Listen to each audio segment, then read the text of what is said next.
Morning, this is Brian. Today is Tuesday, October 22nd, 2024, and I'm here in the Los Padres National Forest, just above Frazier Park. My plan today is to hike with my friend Brett up to Frazier Mountain. Frazier Mountain at 8,013 feet. So what we did is we took Lockwood Valley Road from Frazier Park, and we ended up driving up this access road, 8N04, I believe is the Forest Service number. So we drove up the really potholed paved road past the Chuchupate Campground, and we came up another mile or two up to this pullout up here on Frazier Mountain Road. So we're going to be hiking up to the summit tower today. So get ready for some new adventures here from the Los Padres National Forest. I've been wanting to hike this mountain for a few years now, and today is the day. So let's go ahead and get started on it. It's basically just following a fire road up to the summit. I could probably drive most of the way up because I didn't even... If you drive carefully, there are some ruts and stuff in the road and some rocky sections, but I only have a two-wheel drive, and I was able to make it up just very carefully. And so I came up to this little section here. I think I'm about maybe about 6,500 feet elevation.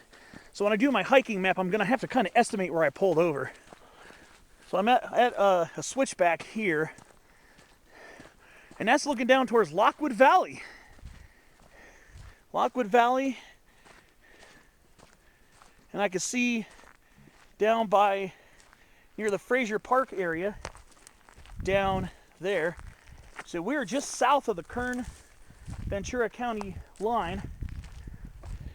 And down there is where Frazier Park is, kind of the western end of town. I can see where Frazier Mountain Park Road is, or Frazier Mountain Park Road and Lockwood Valley Road intersect. So to get here, you're going to come from Frazier Mountain Park Road. If you're coming from the Frazier Park area, turn south on the Lockwood Valley Road, go a couple miles, and about a quarter of a mile before the intersection, you'll see a brown sign that says Chuchupate Ranger Station and Chuchupate Campground. Turn in, you're going to go past the ranger station, and depending on how far you want to hike, there's a lower trailhead just past the ranger station, which will probably make this about a 15-mile hike. That's optional. So there's a signed trailhead, and then shortly past that is where the road gets really rough and potholed. Pavement that's crumbling away. So if you want to do the longer hike and avoid driving the potholed section, that'd be a good place to go. Otherwise, you can continue up to near the Chuchupate station or parking or camping area. But I don't know if there's a day use fee. I didn't park in there. Or if you want to camp there, you can start from there.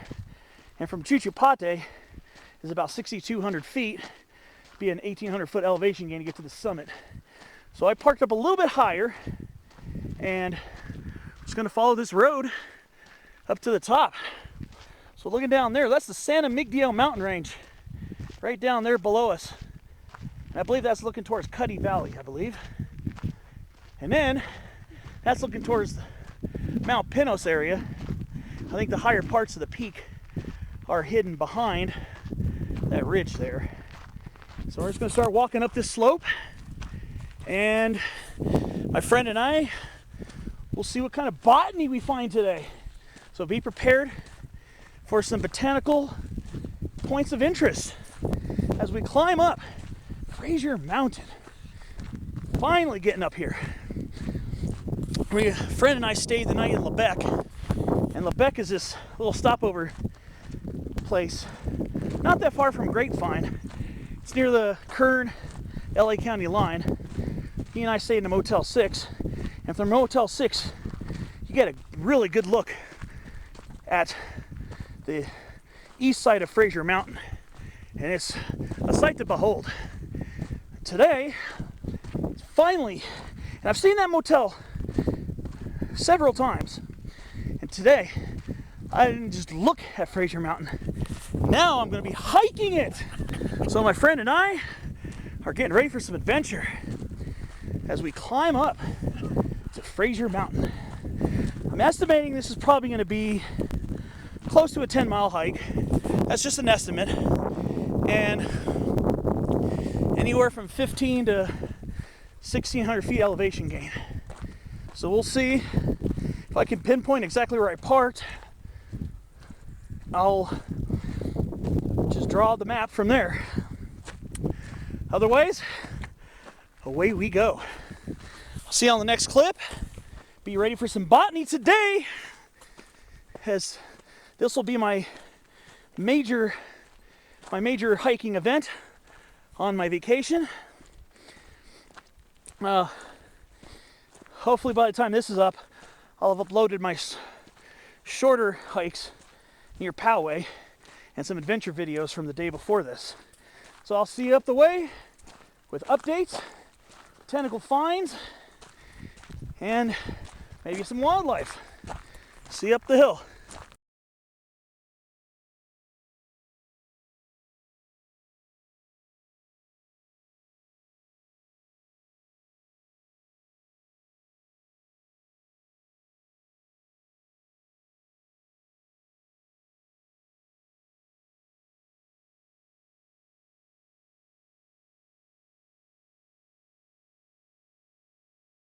All right, so we're just making our way up.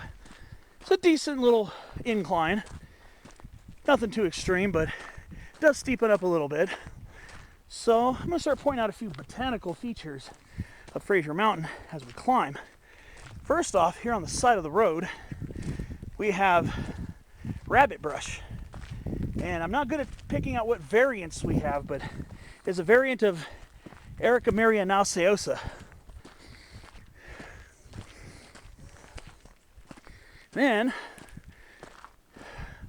the most abundant tree here, Jeffrey pine, and this looks like a relatively young forest here. Very densely packed with young trees. These are young ones. And then we got some shrubby canyon live oaks. Okay, not over here. There's a shrubby canyon live oak, Quercus chrysolipus. And here's a tucker oak, Quercus John Tuckery, as we climb up towards Frazier Mountain. So I guess we got some tucker oak growing up here. And we got Fremontodendron californicum, California Fremontia, aka flannel bush, growing up here on the slopes of beautiful Frazier Mountain. We also have some other stuff here too. So let's see what we got. I saw some on the way up, but I'm trying not to make a 3-hour video out of this. I have a bad habit of making extra long videos. We do have, and I'm assuming we're probably coming close to the elevational limit of this one, because we're well above 6,000 feet. We got wedge-leaf ceanothus, aka buckbrush. Ceanothus cuneatus, variety cuneatus, up here. And then we got some blue elderberry, Sambucus caerulea, right up there. The scientific name of that keeps changing. So it used to be known as Sambucus mexicana, then it was Sambucus nigra subspecies caerulea. So I'm just going to say Sambucus caerulea for now. And then we got some buck lotus over here. It's this winter dormant perennial right here. This is lotus. Yeah, buck lotus. This is Hosacea crassifolia, variety crassifolia. And we'll see what other species of trees I come across. I'm assuming the predominant tree here is going to be Jeffrey pine mixed in with some shrubby canyon live oak, but maybe if I get lucky I'll find some other coniferous trees. And I did see a couple of small California black oaks in and around the area, but we'll see how much of that is going to be.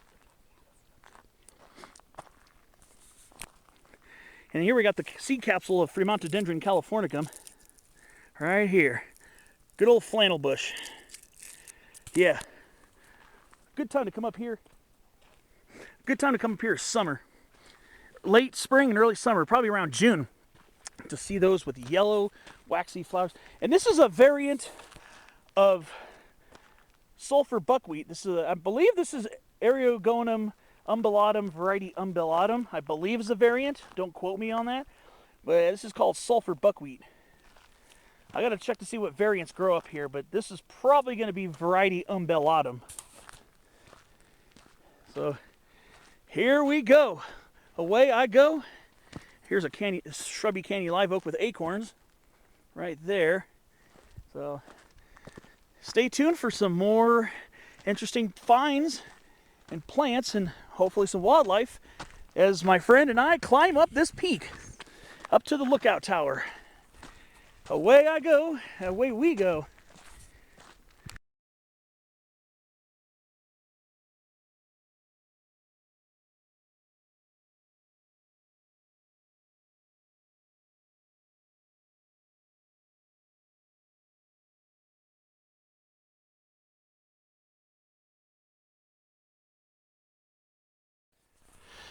All right, so come up to the sign. I was wondering, this is a very young forest here. I was thinking, is this a stand replacing? Was this from a stand replacing fire? I was wondering.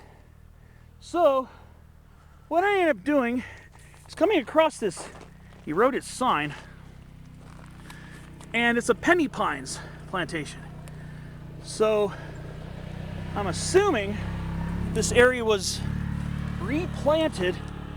I don't know if this was this many trees or some of them are reproduced. I'm assuming a lot of them are reproducing, but I assume this is a part of the penny pines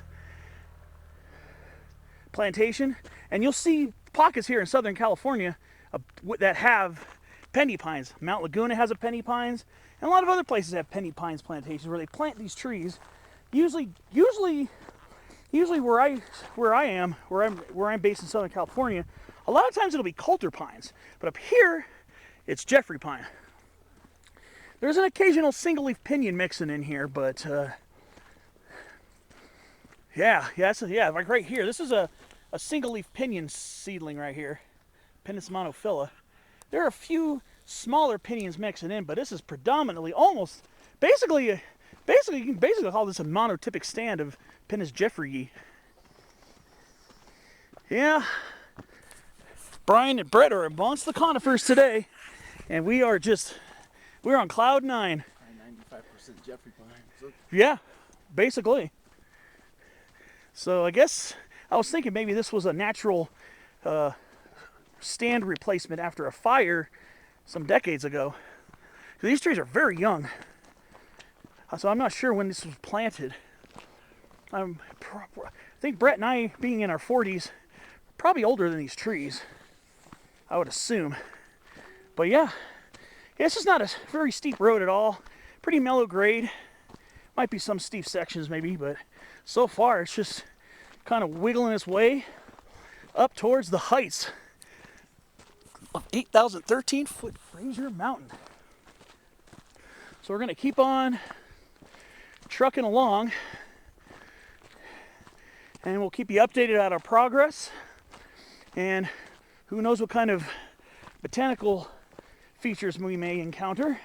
I'm hoping we can come up with some pretty interesting finds, but we'll keep you updated. I'll see you along the way.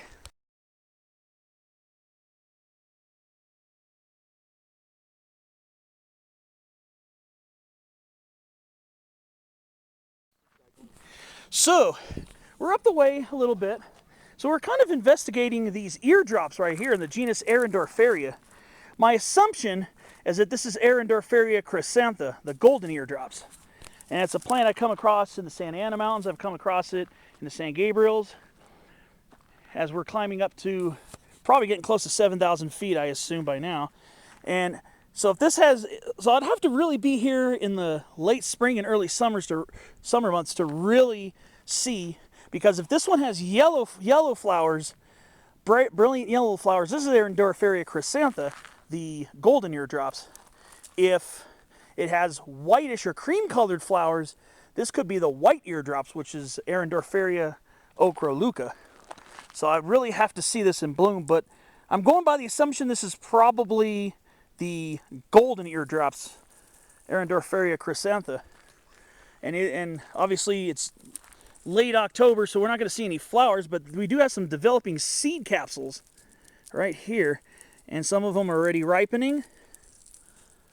And these little black specks are the seeds, and to get these to germinate, you'd have to most likely scarify them with fire, or try to see if you can get the seed coats to be scarified by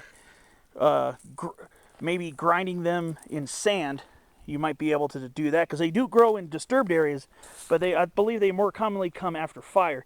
This area doesn't look like it's seen fire in a while.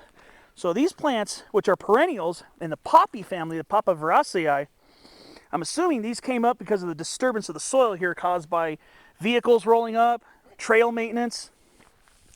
So yeah, we got ourselves a patch of eardrops with finely divided bipinnately compound leaves, or maybe even tripinnately compound leaves.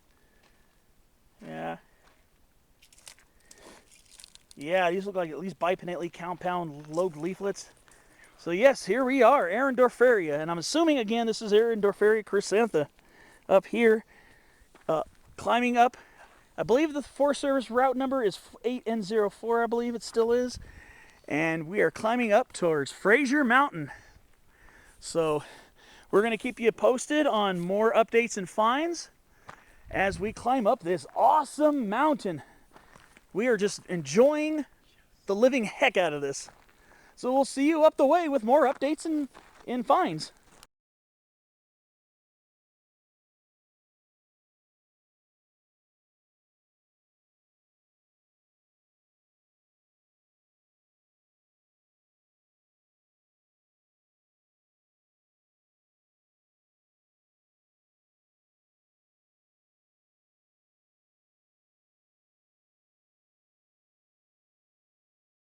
All right, so we've been walking up for a while. I think we still got quite a ways to get up this road, but we're getting much more mature Jeffrey pines popping up, some significantly larger trees. See if I can get a non-sun glared look at some of them. And we're getting some more mature ones coming up, and maybe if I can do it here without getting all that sun glare in. Yeah, we're getting some bigger, older trees coming up as we climb up. And yeah, we still got a lot of young growth Jeffrey pines, maybe part of that same penny pines plantation. But this is a very, very beautiful hike.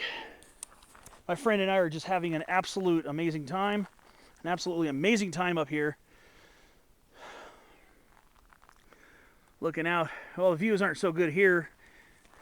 Well, the views are good because the trees are there, but I can kind of see some of the ridges of the San Miguel Mountains out that way. It's a mountain range I've been in a couple times and have done a couple hikes in them. And San Miguel's are another amazing mountain range, and that's just across the county line in Kern County. San Miguel's are an amazing mountain range. Amazing mountain range. And they go from several miles to the west all the way towards Interstate 5 over by Lebec. Lebec is kind of in between the southeastern slope of the San Miguelos and the north side here of Frazier Mountain. Yes, it's great to be up here in the pines. My friend and I are just absolutely beyond cloud 9. And that's what a Jeffrey pine seed looks like, in case you're curious. Wing seed, pretty fairly decent sized seed. And that's the seed of Pinus Jeffrey. So my friend and I are still hoping to find some older growth trees, some even larger trees. So when we do, I'm going to be on the lookout for that, and I'll definitely get some footage of that, because my friend and I are a fan of the big old growth trees. So we'll see if there's still any when we hike up this way, but it's coming very nicely forested. Picked a nice cool morning. It's probably in the upper 40s right now. Feels really nice and cool. And I'm completely comfortable in short sleeves. And it's just an amazing place. Very peaceful. today's a Tuesday, so we've only had a little bit of vehicle traffic, just a couple. An ATV, not too bad. But now we're getting to the really dense stuff. And there'll be some more mature trees up this way. So I'll keep you posted. Be on the lookout.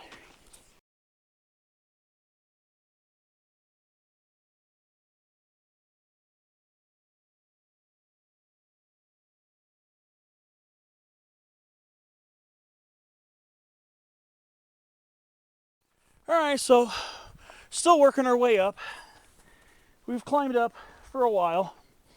I'm pretty sure we still got quite a ways to go, but we have now found some white fir starting to kick in, some Abies concolor, mixing in with some older Jeffrey pines. So that's white firs entering the chat as we climb up and up this. So the Jeffrey pines are getting much larger. White firs are coming in to the mix. So yes, white fir is now a part of our day.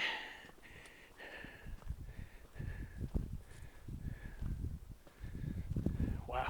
And you can see part of the ridge over there. That's all part of Frazier Mountain. So we definitely got some distance to put in, but at least we got some good company along the way. Here's a pretty decent sized white fir right here. Here's a nice sized white fir. It's not a very old growth tree. Definitely put in some decades. Here we go. There's that light grayish bark on our Abies concolor. Now, I've always talked about what variant, because a lot of botanists divide white fir up into variants. The Sierra white fir, Abies concolor variety lowiana, and the Rocky Mountain white fir, Abies concolor variety concolor. For us, I've been on the fence as to what variety we have growing Tahachapi Mountains and south, and it seems like more people tend to agree that our variant here from the Tahachapis all the way down to Baja California is also part of the Sierra race of white fir. So these might be very well Abies concolor variety lowiana. I gotta go switch my batteries. Let me catch up with you in a second here. So my friend and I are admiring these. So Ronald Lanner, he's a conifer expert, a California conifer expert. He notes that the Southern California race is Abies concolor variety lowiana, the Sierra and California white fir. So that's Ronald Lanner. Michael Kaufman thinks that, or surmises that our race is actually part of the Rocky Mountain complex from the Tetrajimycane Mountains down to Baja, and thinks this is believes this is Abies concolor variety concolor. But I've seen a couple other sources that seem to align Southern California's, at least from the Tehachapi Mountains down to Baja, as also part of the Sierra race of white fir. So if that's the case, this would be Abies concolor variety lowiana. So I'm starting to lean more towards lowianas being in Southern California. However, there's a disjunct population of white firs in Mojave National Preserve in the New York and Clark Mountains, and those would be more likely aligned with the Rocky Mountain race. Probably closer, and because there are populations of white firs in the Spring Mountains near Las Vegas, which are a little distant away, but those would be the Rocky Mountain type of white fir. A lot of botanists just lump all white firs as one, Abies concolor, and I've been doing that on my videos, especially here in Southern California. And then some people split Abies concolor variety lowiana, the Sierra white fir, as just Abies lowiana, as a separate species from Abies concolor, which would be the Rocky Mountain white fir. So again, the taxonomy of white fir seems to be in question, but as of now, I'm starting to lean towards our populations here in the mountain ranges from the Tahachapis down to the Sierra de San Pedro Martir in Baja as being Abies concolor variety lowiana, and the white firs over in the Mojave National Preserve as Abies concolor variety concolor. So I'm probably going to stick with that for now, going forward for a while, and I'll keep you updated. Keep you updated in future videos if whether eventually I can fully confirm it 100% or debunk it or whatever I could find out. But for right now, I'm gonna probably align these with those Sierra white firs. So going forward, I'm probably gonna just term these as Abies concolor Lowiana. And like I said, as I find out more in the future, if I'm able to, I'll keep you posted as to what I find. But we're gonna continue climbing up this trail. Oh, a raven flying right through the trees. Beautiful Corvus corax. Yeah, buddy. Yeah, it's just an absolutely beautiful day. Now we're getting white firs mixing in. I doubt we're going to have sugar pine today. If we do, I'll definitely keep you posted. But I'm just going to keep enjoying this beautiful mountain majesty. Here was that another raven flying around. Okay, pretty cool. Well, I'll keep you posted. Snap a few pictures of these white firs, and we'll continue climbing up Frazier Mountain.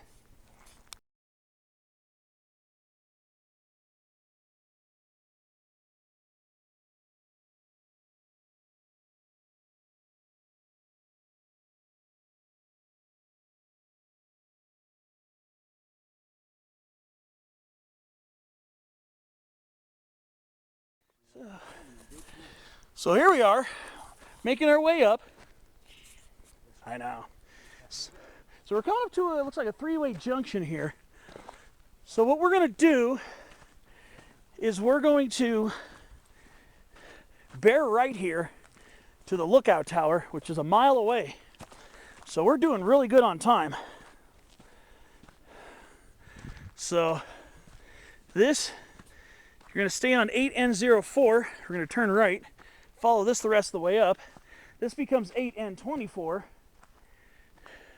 Going this way, that goes to a Roster Trail and East Frazier Trail. I'm not too familiar with that area, but this area will take us to the top of the peak. And it's been a very gentle incline most of the way up here.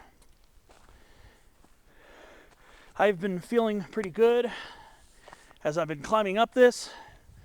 So we're going to be wrapping around, looks like the northwest face of the mountain for now. I'm assuming we're going to probably encircle it. And then I'm guessing the summit should be up there somewhere. But yeah, we've been making pretty good time climbing up this mountain. Very good time up here. So it's been a beautiful hike. We're definitely in the thick of the Jeffrey pine forest here. Very dense forest over here. So yes, we're going to continue there at 8N04. So we should be at the summit in less than an hour. So we've made some very good time today.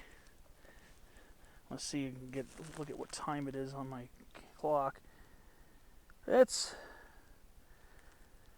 20 after 9, so we're doing pretty good. It's the sign here. The sign here says it's only 1 mile left. What? Are you serious? Yeah, it's only 1 mile left to the lookout tower. So. No. What? No. Wait a minute. But you're saying that's the end of the hike or the beginning? That's where we get to the peak, and that's where we get to the lookout tower, and then that's when we maybe take a break up there or whatever, and then that's when we start turning around. No, man. That's short. I thought it'd be a lot longer than that. Well, the thing is, we did drive up a little bit past the Chuchupate Campground. Oh, we did. Right. We did drive, I think about a mile and a half or so, mile and 3/4 past it, I believe. Oh, okay. Because I'm wondering. Because I'm like, damn, that sounds sort of shaky, sort of short there. Yeah. This has been a pretty short.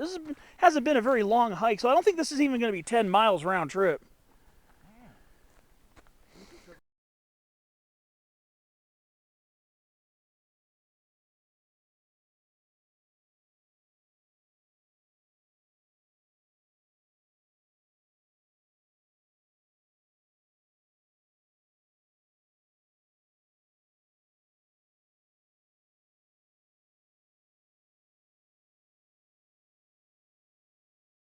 Alright, so we've been steadily working our way up the hill. Now I found some kind of shrub over here. I think what we have... Oh, Western Chokecherry! Prunus virginiana variety demissa. Yeah? Yeah, I don't know if I told you, but a while back, from the San Andreas and the San Andreas too, I think. I haven't seen any there. Or wherever. I was somewhere, and yeah, I think I've had these before I got them. I forgot. But yeah, I've had them in the berries they're really bitter. They're really not. They're really not pleasant to eat. No, I don't think they're poison, but they're very Nah. pleasant because I bit one and it's so bitter, and they get really a dark purplish Yeah. color. I've had seedlings of these though. I've had seedlings, dog, and they didn't last very long. Oh, and we have some type of hedge nettle here. I'm not sure. Mint family, they just have a really, I would expect they had more of a minty odor, but they do not smell like mint, believe me. They just kind of have a slightly bitter woodsy smell. Yeah, they do. Damn. And what else do we have growing here? And too bad the sea cats aren't all the way done. That's what I was hoping I see, but... Must be a little spring here. I don't know the name of the spring. Maybe I'll see it on the map and look it up. Yeah, dog, because that's something that's on like lately. Yeah, we got a lot of... What are these? Let me take a look and see. Let me see. No, this is some type of a mugwort. This might be a subspecies of Artemisia ludoviciana. And you had these, didn't you? No, I've never grown these before. And we got some Western chokecherries down here that are starting to change color. And Now we're berries probably dropped them. Yeah. So I won't go down that slope on my own. Yeah, it'd be pretty sketchy. Yeah. Really sketchy going down there. I've had a few chokecherry seedlings though before. Yeah, I've had them and they got in cute. But yeah, we got some more small ones here. But occasionally these can get to be pretty large shrubs yeah, too. They get you 30 feet, maybe 25, 30 feet I've seen them. Oh wow, Yeah, that's I've seen amazing. them, I think I've seen them in San Bernardino. Yeah, they grow in the San Bernardinos. They grow in the Laguna Mountains. I see a lot of these in Laguna Mountain area. Yeah, because I've had seeds of them and I've had seedlings too. I germinated seedlings of chokecherry, believe it or not. That's cool. I've always wanted to try growing Western chokecherry from They're seed. not hard. Really? It's just like growing the cherries you had, the Holly leaf cherry? And I had a lot of seeds sprouting and they rotted. I didn't plant. Ugh. I had tons of seed cracking.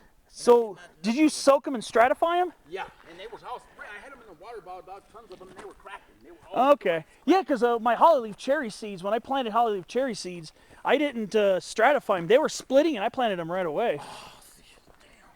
So, we're going to continue up this way, and we'll see what else we come across. It shouldn't be that much longer before we're at the summit. See you up the way.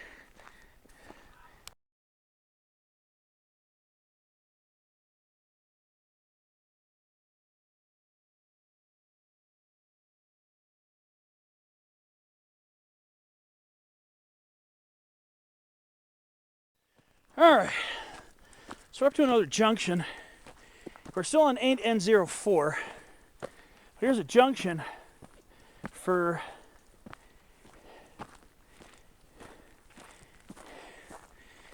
(8N42). That's going towards West Frazier Road and What Trail, going that way. So we're up here. We're up here, we're just about at next junction. So this is 8N42, going down to West Frazier Road. And then Chuchupate is only 4 miles back, so we've been hiking for less than 4 miles. So we're only about a third of a mile from the summit. What I think I'm gonna continue going straight. Well, I'm gonna go find a place to sit down and get a drink. So we're gonna go ahead and find a quick little kick it spot, and our summit will be up this way, not that much further. So I'll keep you updated. We're just gonna go find a log to sit on or something for a few minutes, and then I'm gonna bust out a drink. Yes, because I definitely. Yeah, we all think we need to get us a sip of water or something. All right, we'll catch you on the next clip. Again, we're gonna be following the road up this way. We're just looking for a place to sit down for a couple minutes. It's not a hard hike getting up here. Not a hard hike at all. Just following a fire road. Really no navigational difficulties because each junction is signed, so you're not guessing which way to go. So I'm gonna go take a break here and catch you on the next clip.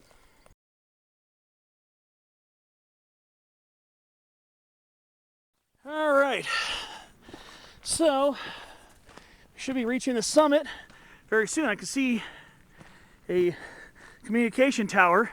There should be an old lookout tower up here too. Should be at the summit within minutes.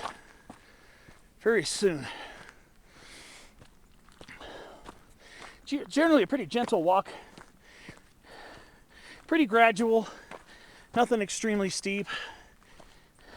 A few spots where you'll huff and puff a little. But this is not bad. It's a steady incline. It's a pretty steady incline. But it's not that bad at all.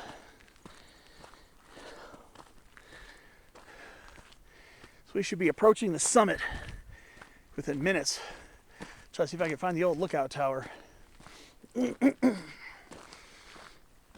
see. Find out where the high point is.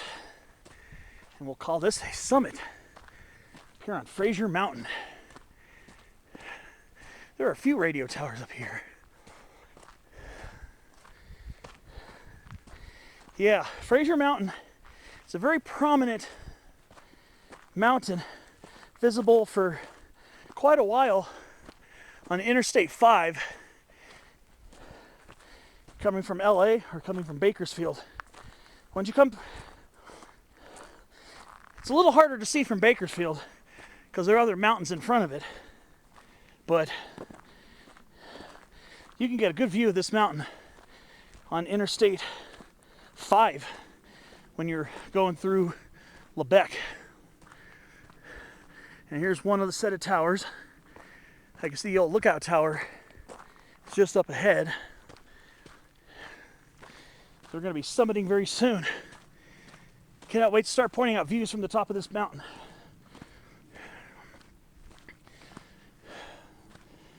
Hopefully this will be some good 360s when we get to the top of the summit.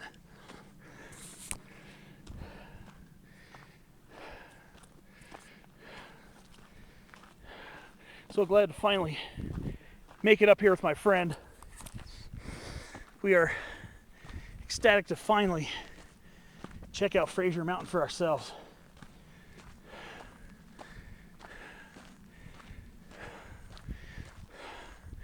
That over there, that wooden structure in the center, is the old lookout tower, which is not safe to go up. So we're not going to go climbing it.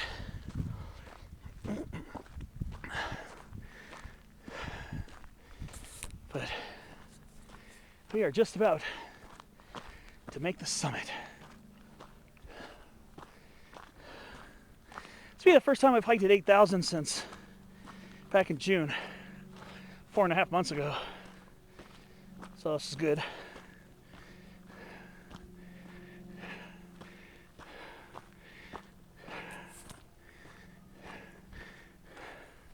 All right, time to go on the summit hunt. I'm gonna point the camera down a little bit so I don't get sun in it. Here's a single leaf pinion, Pinus monophylla, right near the top. Yeah, very stunted tree.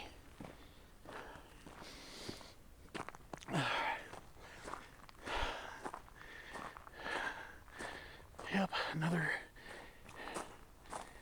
spot here. Try to see if I can find the high point.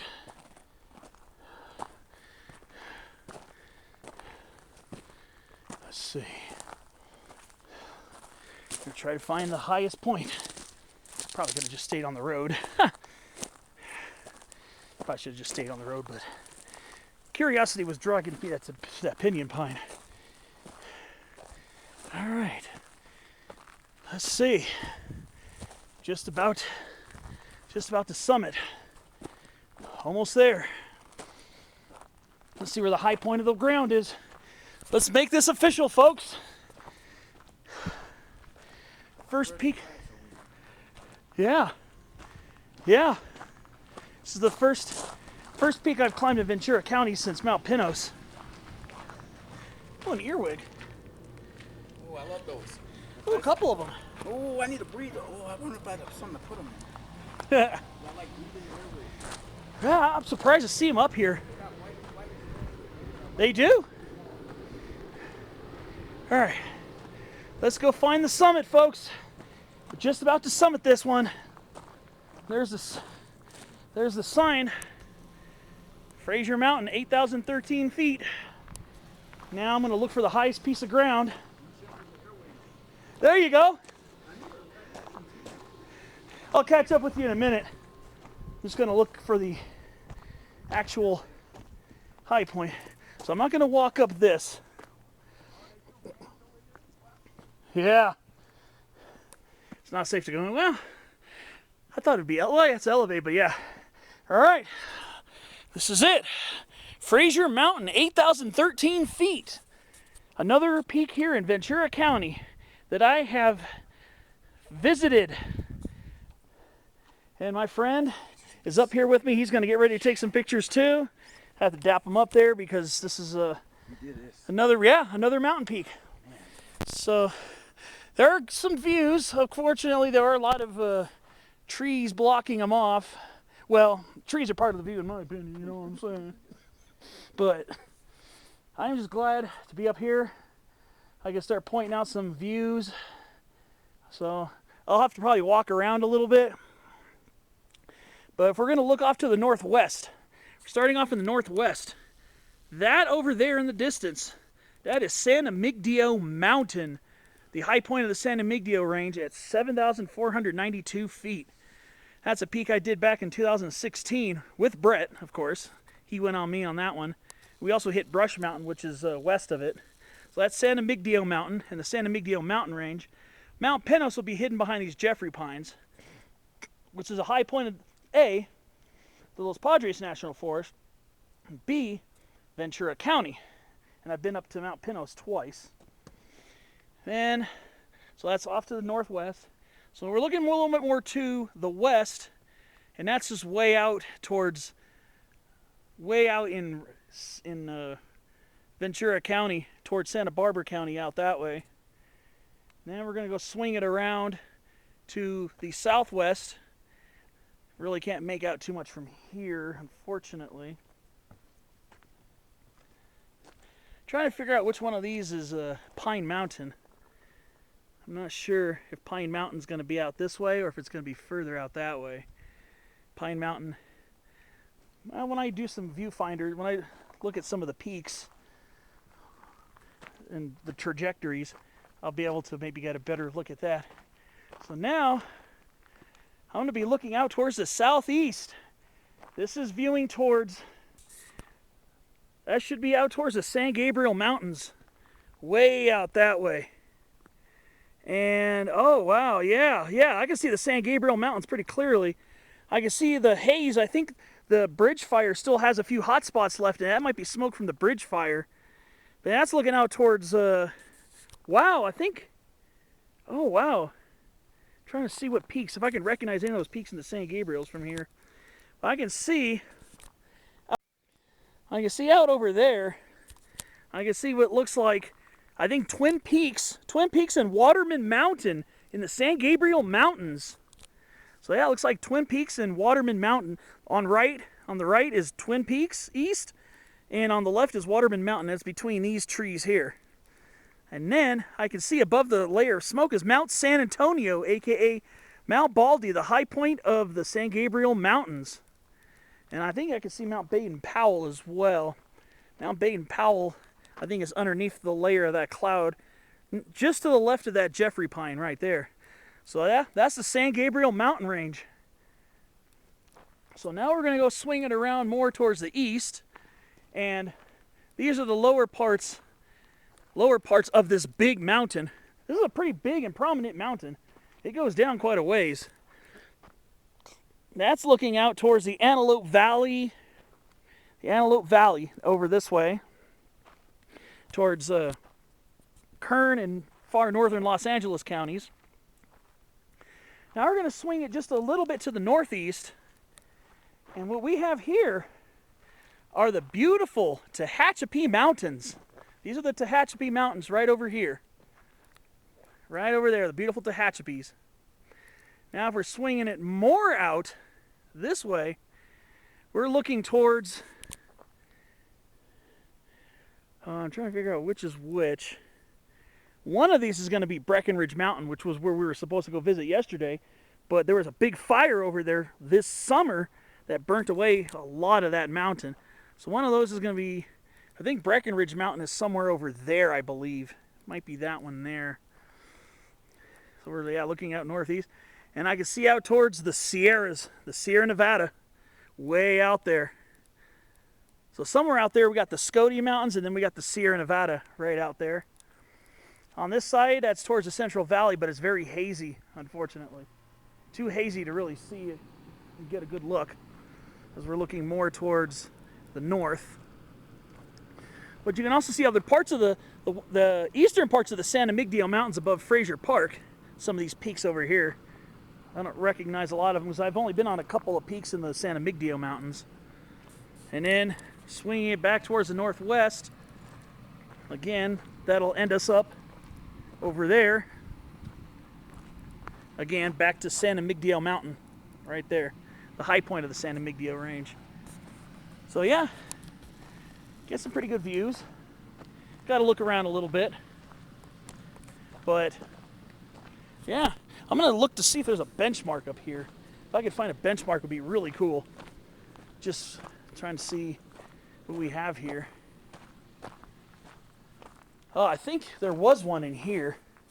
I could see, I believe that used to be a benchmark. Either that or a reference marker. I don't know if that would be the triangulation or just the reference marker. But yeah, Frazier Mountain. It's nice to be up here finally. Beautiful, beautiful Frazier Mountain. Up here. There's an odor over there. An odor? Yeah, some type of like poop or death. Ugh. Hoo-yay-yay. I don't know. But I'm going to go ahead and take my summit selfie.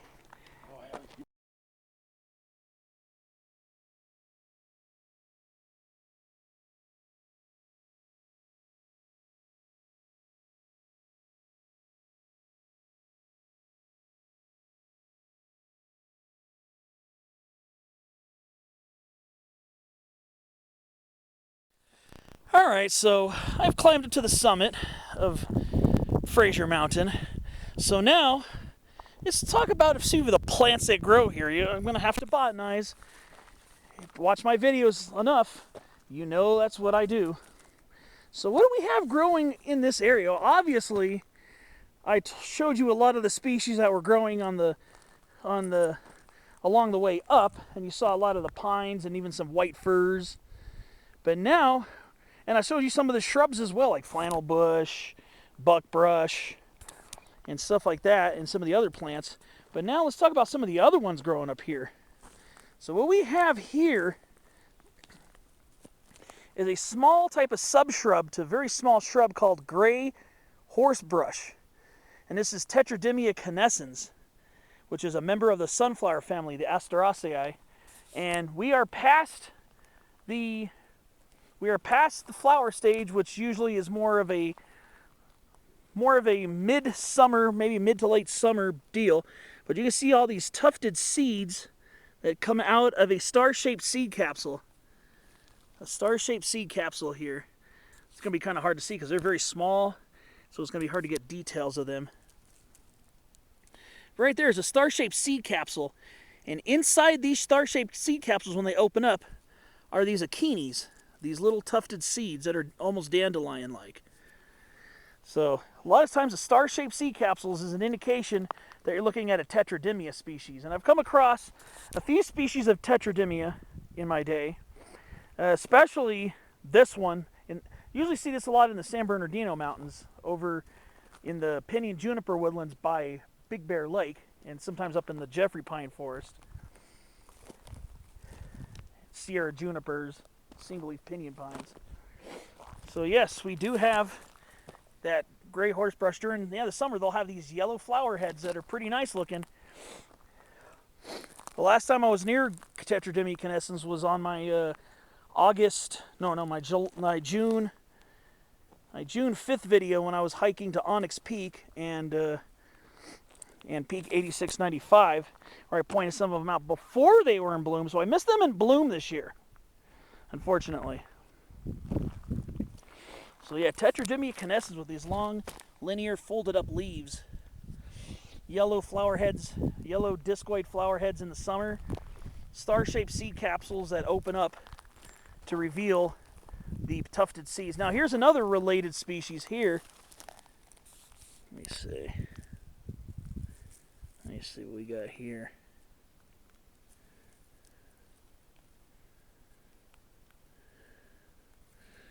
Let me see what else we got. Okay, here we go.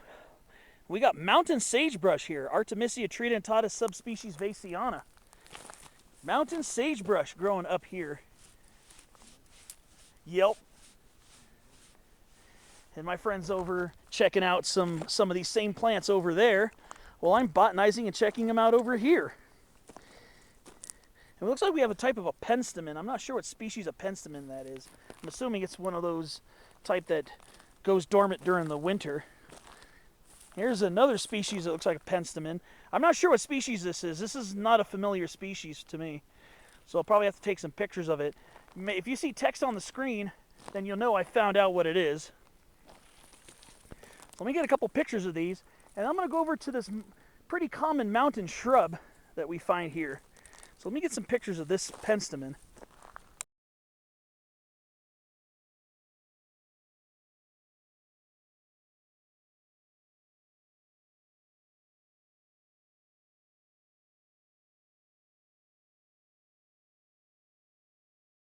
All right, so what do we have here? Okay. This is usually a pretty common higher elevation, usually mid-elevation to subalpine zones. And this is mountain whitethorn, Ceanothus cordulatus. It looks like it still has some seed capsules left on it. And this is what the seed capsules of Ceanothus cordulatus look like. In the late spring and early summer, these things are covered in small panicles of white flowers. And then they get these tiny, tiny rounded seed capsules that when open, they burst open. The sides of the capsules burst open, releasing the seeds. And then all that's left is this little cup-shaped receptacle where you can see the three chambers from before. So yes, these are the seed capsules of Ceanothus cordulatus. See, these here, these rounded things here, these are the remnants after the seed capsule bursts open. But then here, we actually still have some of the capsules left. They're three-chambered, rounded and three-chambered. Pretty typical for Ceanothus species. So again, this is mountain whitethorn, Ceanothus cordulatus, near the summit of awesome Frazier Mountain. I've been noticing some lizards darting around. If I can get a good look at one, maybe I can identify what species we're looking at. I'm assuming probably southern sagebrush lizard, I'm assuming. But I'll keep an eye out, see if I can get any close contact with one or so. So let me catch you up on the next clip before we start heading down.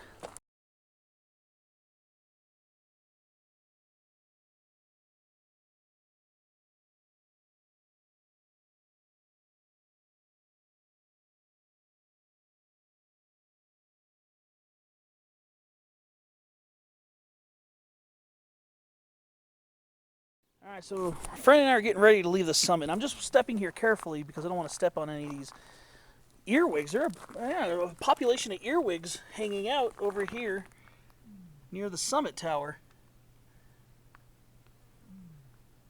I keep seeing them. Yeah, with those little pinchers at the rear. Small white round eggs. Okay. Okay, yeah. I don't know if I've ever seen earwig eggs. I'm not sure if I ever have. I think I kept a few. And they're interesting bugs, but they're usually in your mop too. When they get wet, they like to be in wet mops too. A lot of times, yeah, I do see them in a lot of moist areas, so I'm Yeah. surprised to see them here in this pretty xeric, bone-dry community Me here. too. It's kind of weird. Climate, where there's Jeffrey pines. That's of course where Jeffrey pines are known for thriving too, in xeric soils. And the really bone-dry stuff, huh? Pretty interesting. Yeah, that's some Earwigs. I will try to have something to collect some, but I didn't to breed them. But unfortunately, I don't have any containers, so I'm not leaving these. All right, so I guess we're gonna start heading down. Here we go. Time to leave the summit. So we're just gonna go ahead and just follow the road, lazily back. It's all basically downhill from here. Should be pretty easy. Yeah, just time for the road. I'm hoping I get some more lizard sightings. I think what it looks. Probably going down too. I hope so. I'm hoping, because I'd like to see some of those. Try to identify what species of lizard. I'm assuming they're sagebrush. Probably, I would think so too. Because This is usually habitat. About like you do, but I would assume that probably seems about the size of it because of the Yeah. environment. Even though we're in a xeric Jeffrey pine community, but then sagebrush. Sagebrush lizards love these type of communities. They do. In fact, here's a lot of mountain sagebrush again. There is. And Artemisia tridentata, subspecies Vasiana. okay, Artemisia. Artemisia Artemisia. tridentata, Tridentata. subspecies Vasiana. Subspecies. Yeah. Vasiana. Yeah, that's the mountain subspecies, the one that grows at the higher elevations. So when I get those growing, I gotta put that in my pot. So I gotta remember to look up the sites in there and so make sure, and then put it on the pots and get some labels. Okay, so I'm not confused.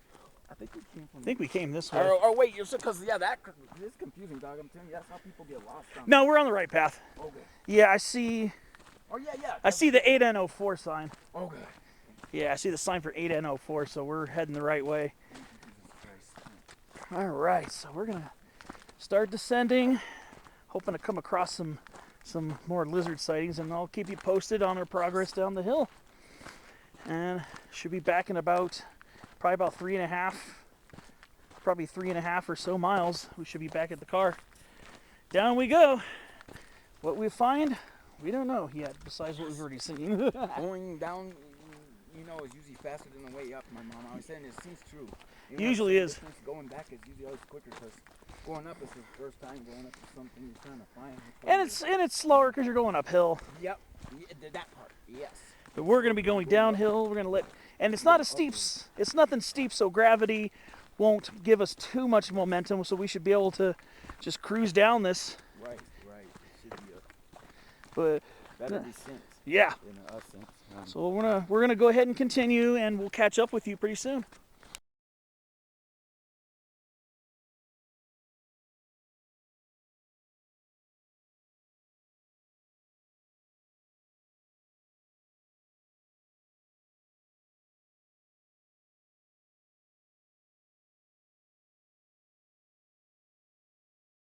All right, so we're back by the spring again. You can see the little structure there, the little retaining wall, and then you can see it dripping down as it makes its way down here, hence why we have, again, Prunus virginiana variety demissa, western chokecherry, and why this is very lush. And there's something down there, I can't tell what species that is, what tree or shrub that is. I'm not sure. Yeah, I'm not sure what it is down there either.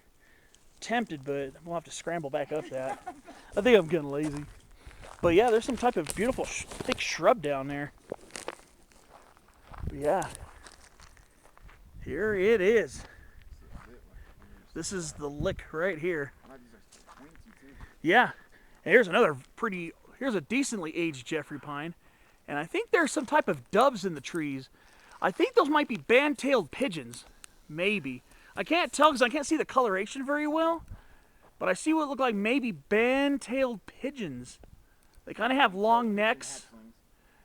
Yeah, I think either that or those are mourning doves, but I can't tell because I can't really see them that well. So this could be potentially band-tailed pigeons, Patagonis. Wow. I think those might have been band-tailed pigeons. That would be pretty interesting.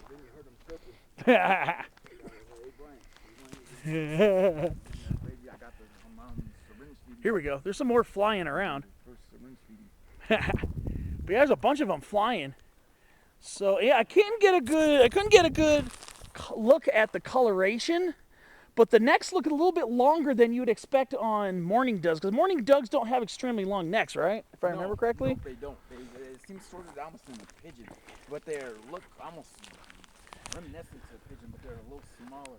Yeah. And they're all white. And I've seen some white pigeons that Yeah. remind me of a dove. So Yeah. Well, these ones, the ones that I saw on the trees, yeah.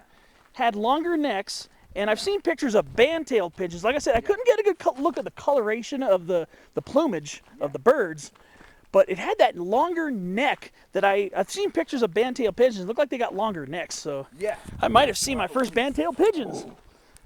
All right. How do I get band-tailed pigeons? Yeah, I mean, we just keep seeing lots of cool stuff. And like I said, this is not a difficult hike by any stretch. No, It's a lot easier than I thought. Yeah, I mean, if I parked near the Chuchupate Campground, this would have only been an 8-mile round trip hike. This wouldn't have been that bad even just parking over there. So it's a lot shorter than we thought. Yeah, I think we came up about a mile or so, so we're probably looking at about 7, maybe close to 7 miles. So not bad. No, that's not bad. 'Cause twice if we would have not been able to come up to the.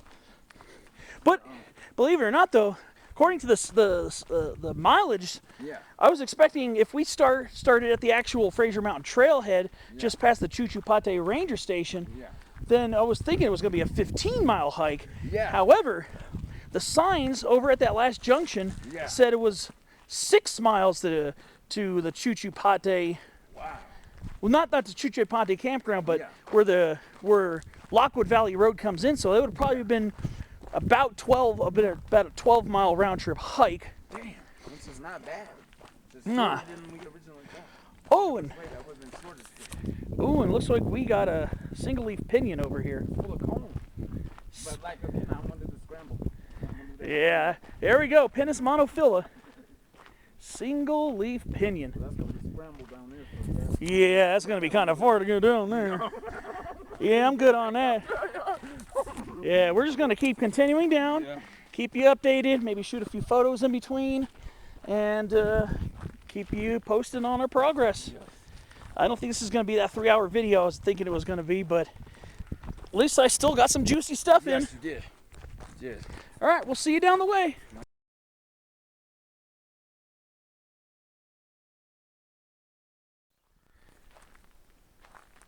And there's a very common bird here that my friend and I are trying to see if I can get calls on the camera. It's a very small, kind of chirpy bird, and it's a bird I've been trying to figure out what it is for years. And I've been looking on the Cornell Lab of Ornithology, other birding sites, and try to get bird calls, and I can't match it. It's a small bird. You're going to hear me make a noise. Maybe it'll chirp after me. It makes a little cheep, cheep, cheep, cheep, cheep. Really fast cheep, yeah. And it kind of makes a kind of note too. It's talking, it's answering you. A little bit. That's dope. And it's a bird. It's a bird species I only hear when I'm in a conifer. When I'm in conifers, I don't hear it.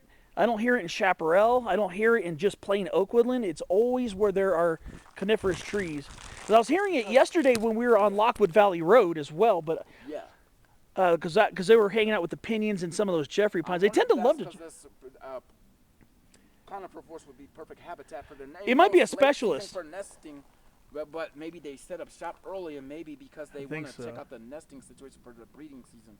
And maybe this is a perfect habitat for their offspring to make nest in a tall. Yeah, I think they're a conifer forest and conifer woodland specialist. It's a very small bird. I think it's got some grayish and some darker colors, but I can never get close enough to one to get a good visual on them. They might have some striping, some dark and white, some darker and gray and whitish on them.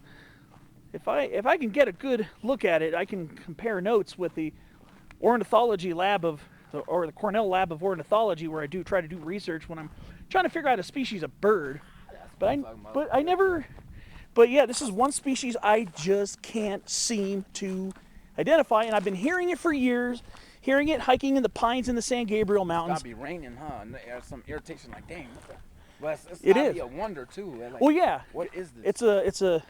It's just I want to learn about my environment and trying to learn about as much as I can, but it's so hard when sometimes it's just hard to identify things. And this is a bird I've heard for years. I've heard it in the San Gabriel Mountains. I've heard it in the Laguna Mountains. I've heard it at Cuyamaca. I've hearing it here. I hear it in the San Bernardinos. I've heard it in the Sierras. It's a very small sparrow-sized bird. And like I said, it seems like it's got dark and light patches or colorings, alternating dark and light.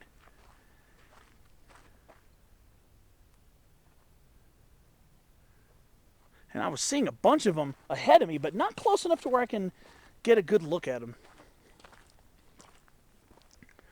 Well, we'll see if I can find them.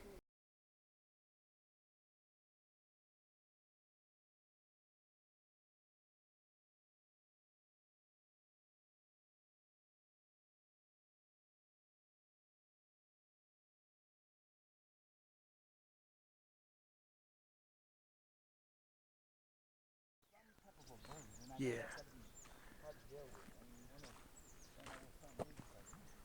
Here's that bird again.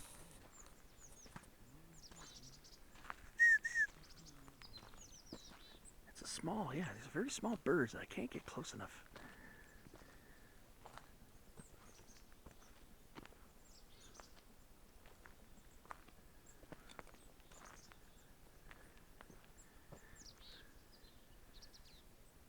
That's it.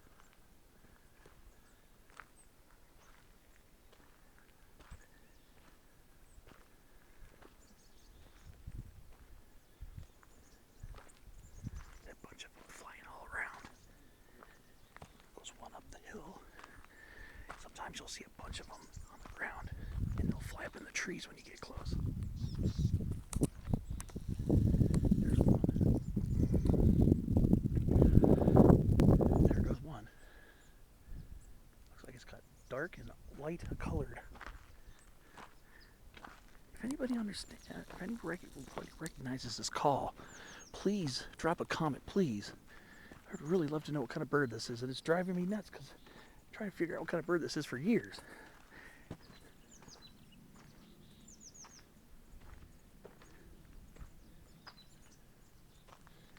It's such a beautiful little tiny bird. It's a tiny bird.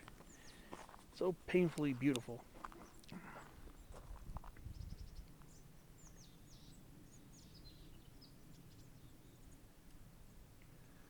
Yeah, they're all over the place.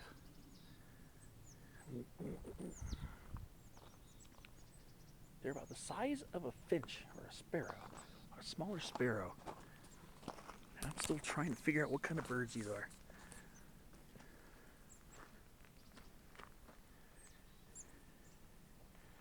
It looks like they have a lighter colored head, kind of a grayish body. I think they might have a light colored and a dark colored head at the same time. Grayish brownish underside.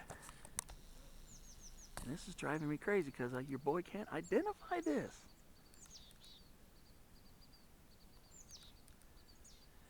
Makes a bunch of cheeping sounds, and then makes a.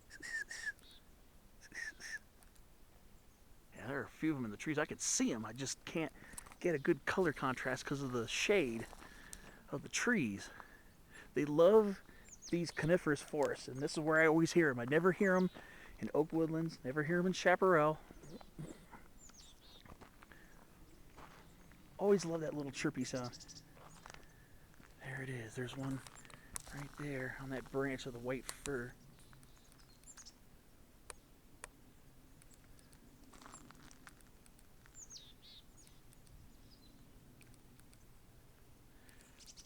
I'm wondering if these are mountain chickadees, but I'm not sure.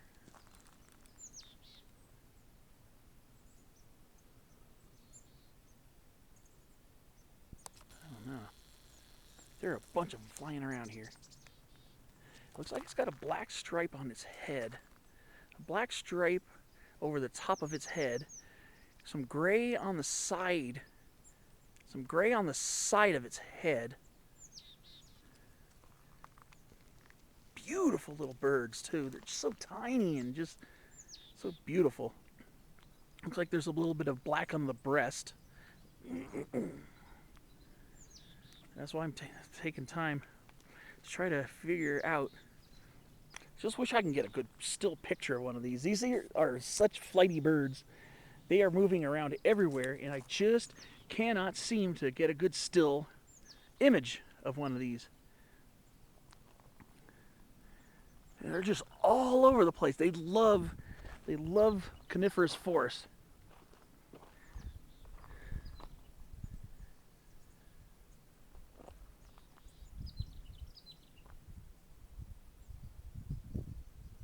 So yeah, I have to try to figure out what I'm looking at.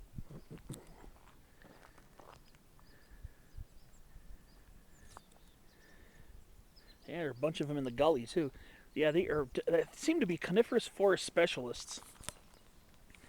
There's some down here. There we go. There goes one there. And another one.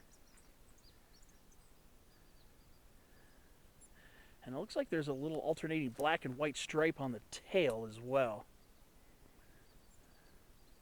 I am just desperate to figure out what kind of birds these are.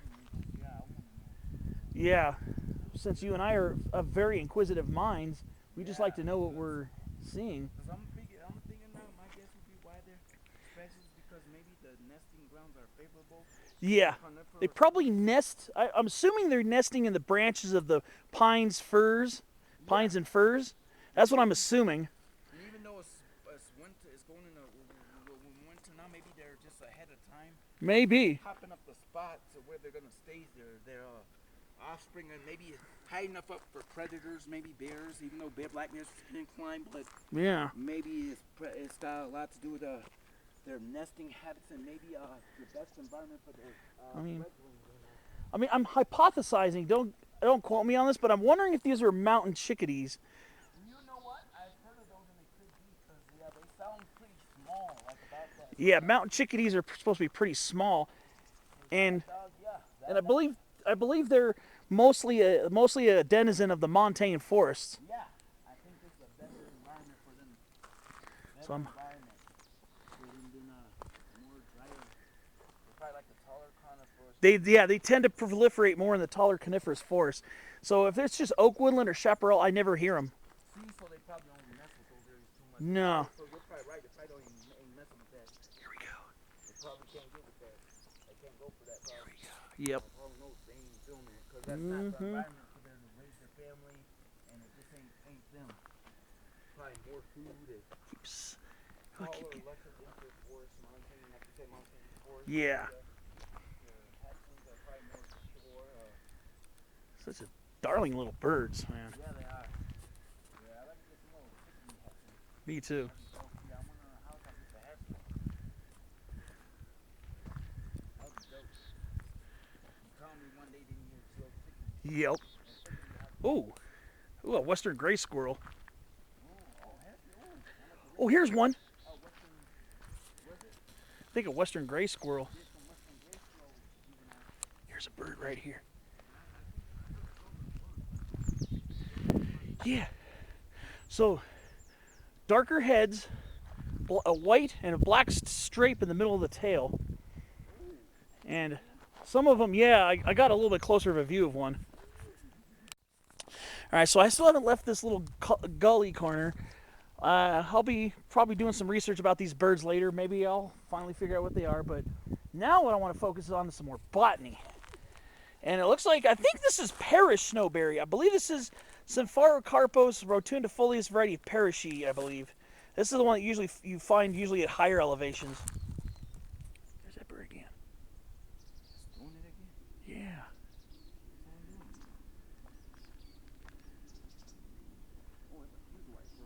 Yep. Okay. Okay. And then, so I got caught up with that bird again. But now we have the seed phase of broadleaf California fuchsia, Epilobium conum subspecies latifolium. There's a bunch of it here, all with these little brown seed capsules loaded with these little tiny dandelion-like seeds. Let me see if I can get a little close. Get a couple seeds on my finger. I can show you kind of what they look like. Let's see, hold it, bear with me. Yeah, like little dandelion seeds. But they're not in the sunflower family. They're not related. They are in the Onagraceae family. So, yeah, it's a much different family. And then we got, we're around this gully here with the beautiful white firs, Jeffrey pines, just having a blast of a time here. And there's a lot of this snowberry growing along this. Again, I'm assuming this is parish snowberry. And that again is Symphorocarpus rotundifolius variety parishii. There are at least 3 species of Symphorocarpus that I've seen here in Southern California, including some of the ones I find in the lagunas. Sometimes I find Symphorocarpus mollis and Symphorocarpus albus variety laevigatus. Symphorocarpus mollis is more of a ground cover, akin to this one here, akin to this species. It's more of a sprawling, low-growing shrub, whereas Symphorocarpus albus variety laevigatus tends to be a lot more upright, and that's a variant of the common snowberry, Symphorocarpus albus. So if you see Symphorocarpus albus variety laevigatus, it's upright. Symphorocarpus mollis and Symphorocarpus rotundifolius variety parishii, again, I'm assuming this is Symphorocarpus rotundifolius variety parishii, is more of a sprawling shrub, and they get these white fruits come the end of summer and early fall. See here, these are not to be ingested. These are reportedly toxic and can make you sick. So, do not even think about ingesting them. They do look tasty. They look tasty. They're not good for you. So yeah, right in this little gully right here, there's a lot of this snowberry, and it's covering it. So you see all up here, all this yellow color, that's the snowberry turning yellow. The leaves are changing color right now for autumn. So they're going deciduous right now. These will be leafless pretty soon. But yeah, here we are, just steadily making our way down. We're taking our time. We're not rushing this descent. My friend and I are not in the rushing mood right now.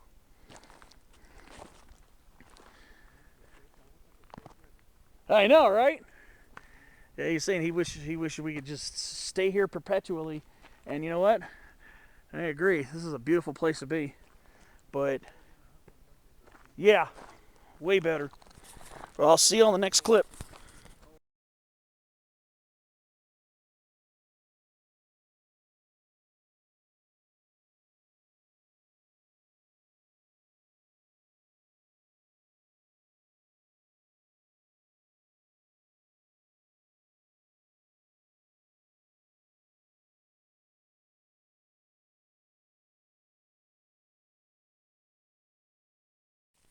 All right, so what do we got here now? As we've just rounded our first mile.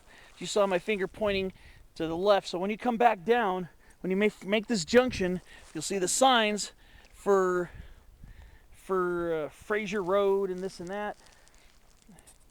Follow the signs back to Chuchupate. So at this junction, you're going to turn left. But the main reason why I'm coming over here is we have a deciduous species of shrub, and it looks like, yes, yeah, this is a gooseberry. I'm trying to figure out what species this is, because we have 2 similar species. We got Ribes amarum, which is the bitter gooseberry, and we have Ribes roselee, variety roselee, the Sierra gooseberry. The bitter gooseberry tends to be a little more upright, and the Sierra gooseberry tends to be a little more sprawling. This one tends to be a little more upright, and here's the bristly fruit. Let's see if I can get a better focus on it here. Maybe. I'm not sure about the edibility. You'd have to get past these spines, too. Yeah. So that probably wouldn't even be working. Unless the flesh would have to take a heck of good. Yeah. So here are the lobed leaves. Ribes amarum and Ribes roselee, variety roselee, are very similar species with these gently lobed leaves here. And here again, here are the gooseberries. So So the other one I had was a different species because it wasn't spiny. Yours was probably the one you got was a currant, and currants are closely related to gooseberries. Because I had a few seedlings. Yeah. And a couple of seedlings start to grow. They start to put out their second post-college. So you had a currant, which is another. Yeah. It's another It's another plant in the genus Ribes. Oh, okay. So I had their cousin. Now I'm getting their other cousin. Yep. So let's see. There we go. Those beautiful droops or berries. So yeah, so just another little trail side botany for you, just so you can kind of get an idea of what they look like. These are fully ripened, and there they are hanging in duos. So the seeds should be ready to go, huh? Yeah. So I'll see you on the next clip.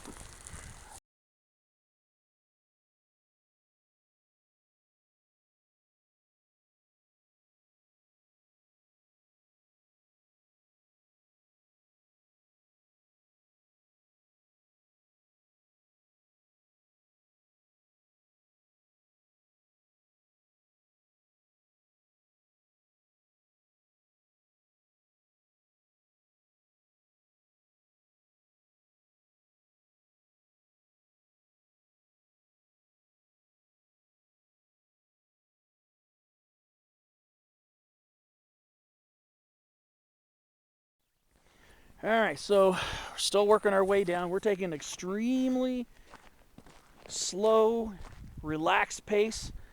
Not because this is a difficult road to walk down. This is a very easy road, actually.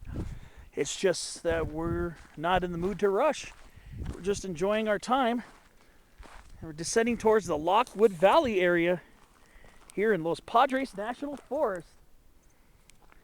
There's more of those birds again. I'm wondering if those are mountain chickadees. I'm still wondering.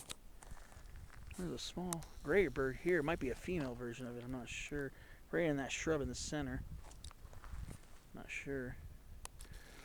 I want to get much stronger with my ornithology so I can be able to speak on more of what I see when I'm out here. Okay. So let's just see. I'm going to look around here. Yeah, that's looking over towards the Mount Pinos area right over there. Couldn't really see that one from the summit because where I was blocked off by some trees, but that's heading over towards Mount Pinos. And that's looking northwest. And again, earlier, that peak over there, that's the high point of the San Emigdio Mountains, San Emigdio Mountain itself. It's 7,492, and Mount Pinos is 8,831. I don't even know if you can see the summit area from here. You probably got some more slope behind that. But yeah, you get some good views down towards Lockwood Valley. I can see the intersection where if you're coming from Frazier Park, you can see the intersection of Lockwood Valley Road and Frazier Mountain Park Road. So that's Frazier Mountain Park Road, and Lockwood Valley Road goes this way. So that's roughly east and west, and this is going south. So if you're coming from Frazier Park, turn left from Frazier Mountain Park Road, turn left on the Lockwood Valley Road, go a little ways, you're going to come across a sign that says Ventura County Line as you're heading from Kern County into Ventura County. Then a little while past that, you'll see a brown sign that says Chuchupate Campground. You're going to turn left, roughly south, turn roughly southish, or south or east. You're turning roughly east. I'm tripping. So if you're turning east into Frazier from Frazier Park, you're turning in again. Turn left onto Lockwood Valley Road, head roughly southish. Then you're going to get to past a brown sign that says Chuchupate Campground and Chuchupate Ranger Station.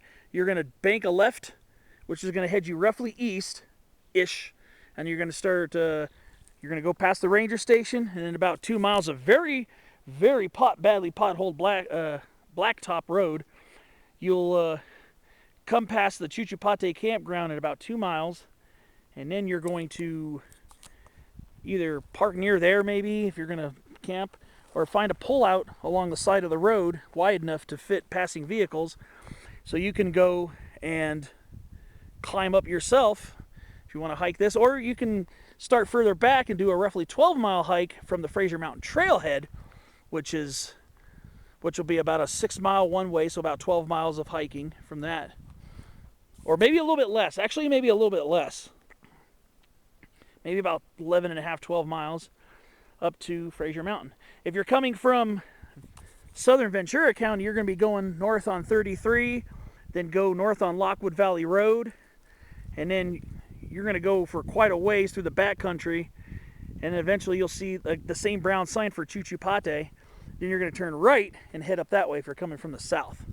So just, it's pretty easy. And you're going to see a sign for 8N04. That's the road you're going to drive on. And if you have a 4-wheel drive, you can drive up to the summit. You might even be able to do this with a good clearance 2-wheel drive SUV. My car might be able to make it up here, but why drive up when you can hike up? So I'm gonna keep you posted on my descent. We're making our way down. I see some switchbacks down there, but yeah, this has been an exhilarating adventure out here in the Frazier Mountain area, the Los Padres National Forest. And we're looking out towards near Pine Mountain Club out that way. Yep, in the good old Santa Miguel Mountains over there. See you on the next clip.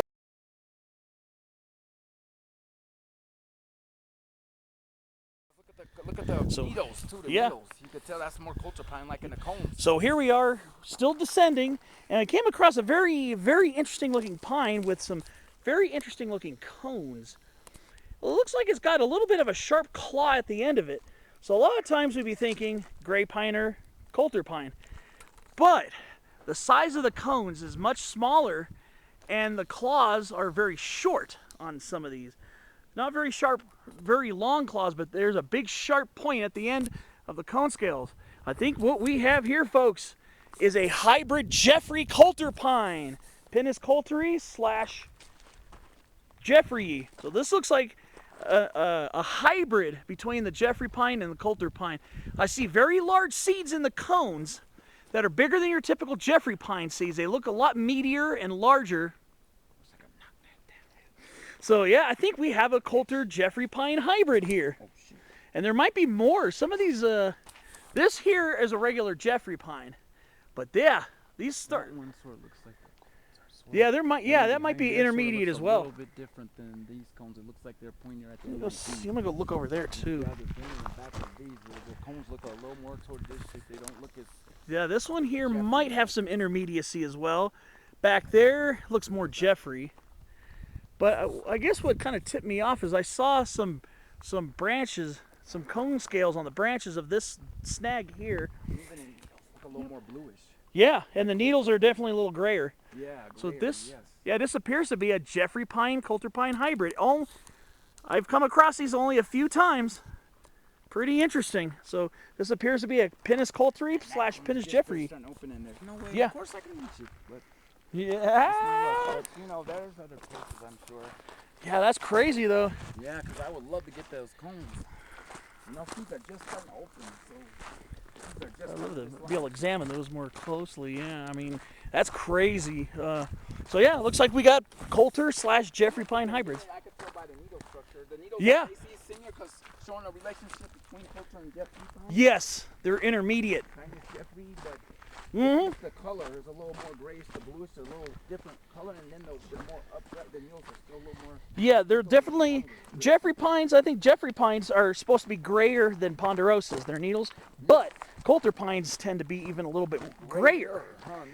And then, of course, gray pine itself, Pinus sabiniana, is even grayer than the other two. So that shows how they're all related, huh?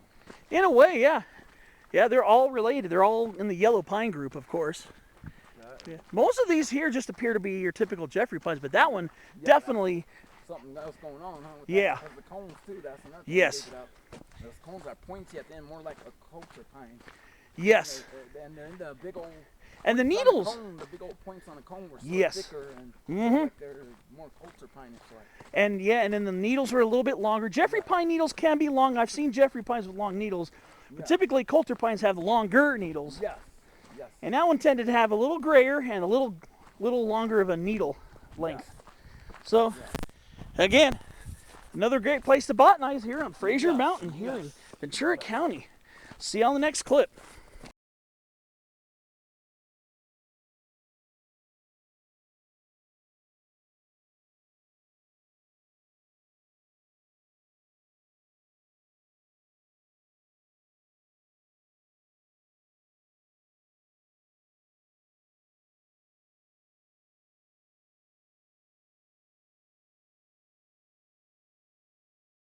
All right, so we're most of the way back down. I don't think we have very much longer to go.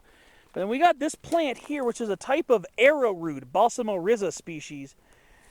I'm not sure if this is, I think this might be Balsamorrhiza deltoidea, but I'm going to have to do some research. But there's another one called Balsamorrhiza sagittata.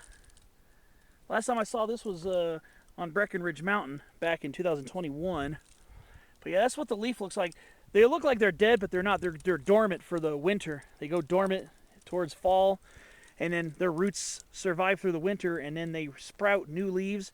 And these yellow daisy flower heads in the early summer months.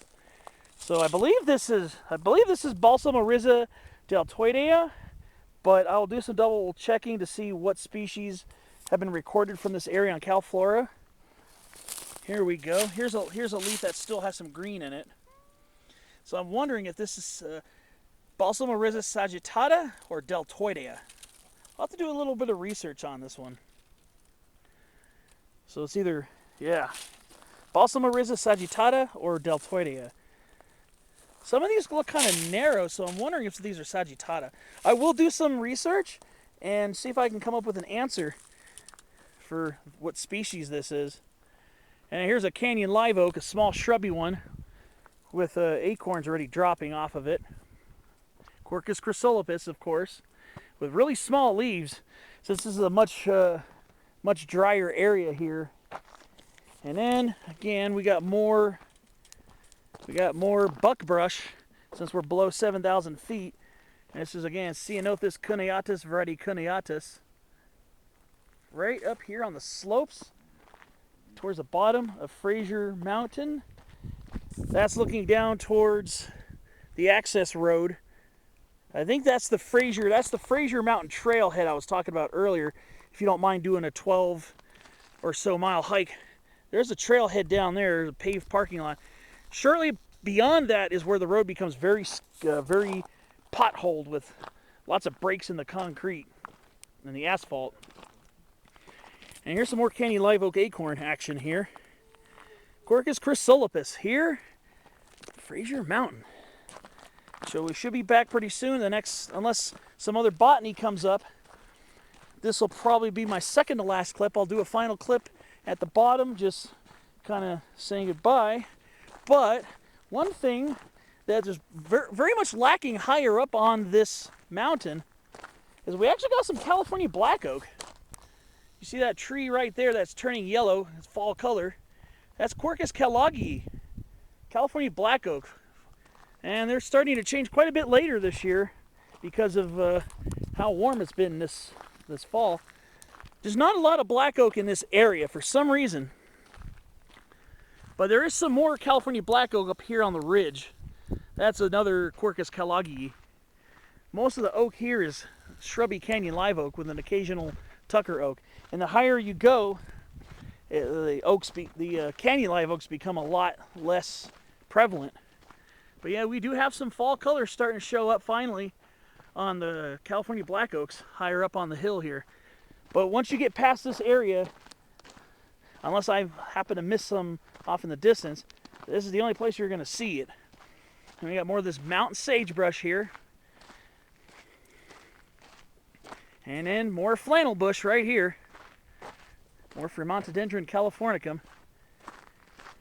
And another shrubby canyon live oak, I believe. Yeah, that's a canyon live oak. I was thinking that was a Tucker oak, but no, that's definitely a canyon live oak. And there's that beautiful Mount Pinos area here. And, of course, the San Emigdio Mountains on the other side of Cuddy Valley. So we're going to get a slightly closer look at this black oak here. Actually, a small little clump of them, a few of them, changing color. So in probably about a week and a half or so, probably towards Halloween, these will probably be golden yellow. So we do get some black oak action here in beautiful Ventura County, here in Southern California. Well, I'll see you down the way, because this hike is almost over. Kind of sad to say that. But before I go, this is a tucker oak, Quercus John Tuckery, with acorns all in it. All right, I'll see you down the way.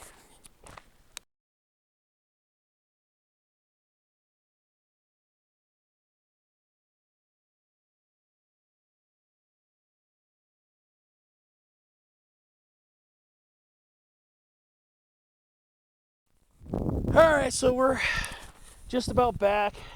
My car's over there, and my friend's taking a couple last pictures before we get moving. So again, you don't really need four-wheel drive to get up here. It does get kind of bumpy and rocky in a few spots. Yeah, it does get a little rocky and bumpy in a few spots, but it's not too bad.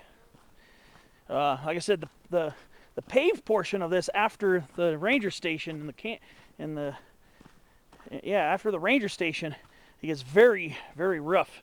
The paved portion, there's a lot of potholes, so take your time coming up this. So my friend will be back down in a minute. He's just up the hill, just taking the last picture or two. This is basically going to do it for me today. Thanks for watching. I hope you enjoyed this tour of Frazier Mountain here in Ventura County, Los Padres National Forest. Yeah. And there's my friend.